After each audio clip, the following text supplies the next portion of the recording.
Hi everybody, welcome to today's Vehicle Visionary. We're kind of doing things a little bit on the different side today because of the fact that yesterday when I did the test drive with this Honda Ridgeline, well, I had a little bit of a problem. I had actually set everything up and then I had to reach up and turn the microphone on, and I guess I accidentally changed the position of the camera, and as you can see from what I showed you on the screen, that was not usable. So we're going to reshoot the test drive today with this model and just do a test drive only video. I don't normally do that, but at least that way we can get out there on the road, get out here on the road and let you know what's going on. So what is it like to drive the Ridgeline? Well, the Ridgeline has always been one of my favorites because it has a comfortable ride quality. Anytime I can drive these down the road, let's make sure we don't get into trouble here with this van pulling out in front of us. Those are things we don't really want in our videos anyway. Before I was distracted by the potential of a bad driver. I guess they weren't because they stopped, right? The Ridgeline has always been one of my favorites because of the ride quality. It's nice and comfortable. The ride quality is smooth. And as far as my experience has been, acceleration is good. 280 horsepower, I realize isn't the most you can get with a mid-sized truck, but it seems to do the Ridgeline well, at least based on my own personal experiences. But this is one of the big advantages of all of you who are Ridgeline owners. Maybe you've done some towing, you've maybe maxed out that 1,583 pounds of payload capability back there in the bed. What is it like to drive your Ridgeline when you have extra weight in the vehicle, whether it's extra passengers or you're towing or you're hauling or maybe all of the above? Share that down in the comments. Unfortunately, that's something I don't have the opportunity to really do in a real world test situation, at least not yet. Maybe we can get our hands on a Ridgeline for long enough to do something like that in the future. But overall, as the driving experience goes with this Ridgeline, I'm pleased with it. It's easy to get around. A lot of people who don't need all of the full-blown capabilities of a full-size truck, whether it's a half-ton or a three-quarter ton or even a 1-ton, well, the Ridgeline does well for you because you can still have that bed back there. You still have a nice, comfortable interior with a reasonable amount of space in the front and rear seating areas, and it's easy to get around.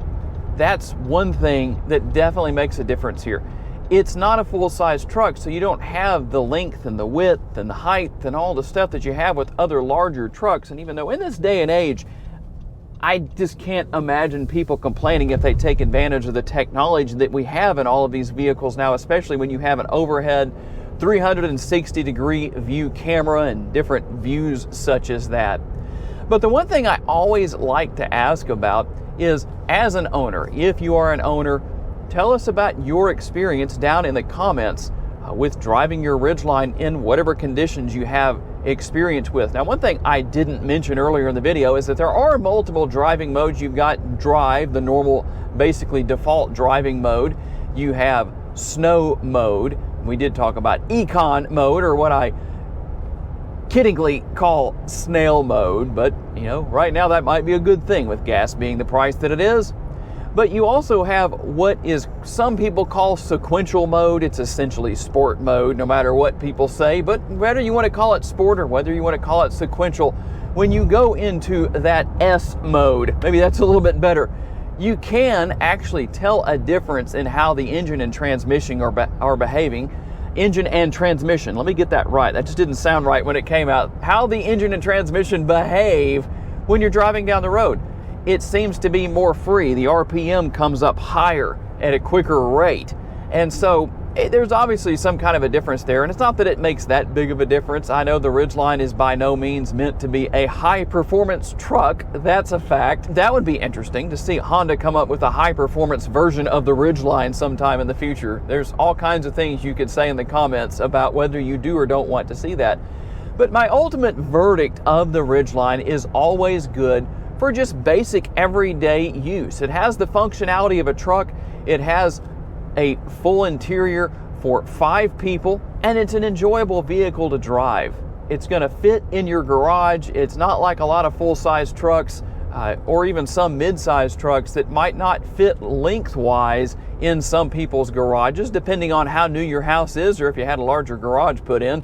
That's always a good idea, at least for a car guy like me. A little bit bigger garage is always useful. But overall, the Ridgeline is a great choice for the right people. That's again why I like for you owners to always leave your feedback down in the comments. Thank you so much for always doing that, because it helps, people to see and say, okay, you've got the naysayers over here who say it's not really a truck, and then you've got owners over here who talk about how much they love it.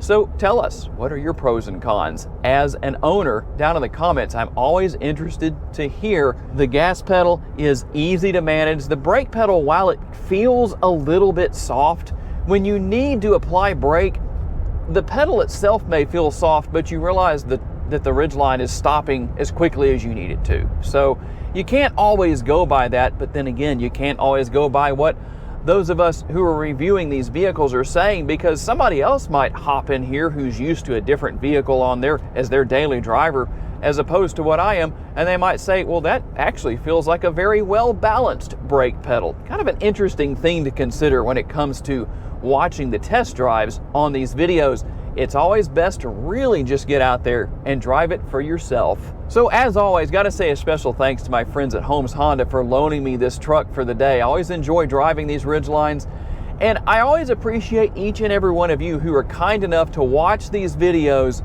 Thank you for giving me the opportunity to give you a vision for your next vehicle. If you enjoyed this video, make sure to check out another of the videos that's on the screen right now, and I will see you there.